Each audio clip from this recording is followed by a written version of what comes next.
আজকের যুব সমাজকে আপনি দেখেন, সারাক্ষণ ঠাট্টার মজাকে ব্যস্ত। দেশ কোথায় যাচ্ছে, জীবন কোথায় যাচ্ছে, ঈমান কোথায় যাচ্ছে, আখলাক কোথায় যাচ্ছে, কবর কি, হাসর কি, হিসেব কি। এই রমজান চলে গেছে, এই ঈদুল আজহা আসতেছে, এই মুহররম আসবে, চলে যাচ্ছে দিনকে দিন। একদল যুবক তাদের জীবন কাটাচ্ছে হাসি, মজাক, ঠাট্টা, মস্কারা। আমি অবাক হয়ে যাই, আমি আশ্চর্য হয়ে যাই। যে ব্যক্তি মৃত্যুকে চিনে, যে ব্যক্তি মৃত্যুকে জানে, যে ব্যক্তি মৃত্যুকে বোঝে, সে আবার হাসে কিভাবে? উসমান যুন্নুরাইন রাদিয়াল্লাহু তাআলা বলছেন, একটা স্বর্ণের পাতা রেখেছেন, ওই পাতার ভিতরে 7টা সেন্টেন্স লেখা। তার মধ্যে একটা সেন্টেন্স হলো আজিবতু লিমান আরিফাল মাউতা ওয়া হুয়া ইয়াদহাকু।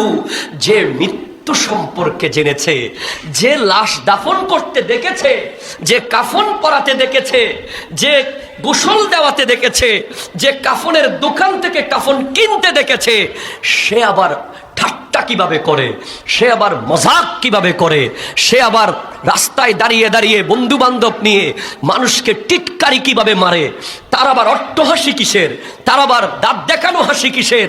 সে তো সারাক্ষণ মৃত্যুর কথাই চিন্তা করবে, কারণ সে জানে মৃত্যু কি। ঠিক কিনা কথা বলে? নম্বর সেন্টেন্সে বলে, ওই এতিমের বাবা যেই পাতা রেখে গেলেন, তার মধ্যে দ্বিতীয় বাক্য ছিল وَأَجِبْتُ لِمَنْ عَرِفَ الدُّنْيَا فَانِيَةٌ وَهُوَ يَرْغَبُ فِيهَا।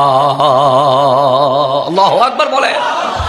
বলতে লাগলেন, আমি আজ তাজ্জুব হয়ে যাই, আমি অবাক হয়ে যাই। যেই ব্যক্তি জানে দুনিয়া ধ্বংস হয়ে যাবে, দুনিয়া ফানা হয়ে যাবে, দুনিয়ার ক্ষমতায় কেউ চিরস্থায়ী নয়।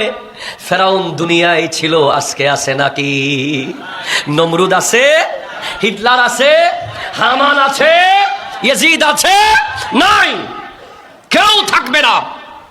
যেই ব্যক্তি জানে যে দুনিয়া ফানা হয়ে যাবে, দুনিয়া ধ্বংস হয়ে যাবে, সে কিভাবে দুনিয়া দুনিয়া করে? আমি তো আজীব তাজ্জুব হয়ে যাই। ঠিক কিনা কথা বলেন? তার এতিমের বাবা তাদের জন্য সম্পদ রেখে গেছে। দেখেন, দ্বিতীয় বাক্য সন্তানকে বোঝাচ্ছে, ও আমার সন্তান, তোমরা দুনিয়া দুনিয়া করবা না, তোমরা আল্লাহ আল্লাহ করিও।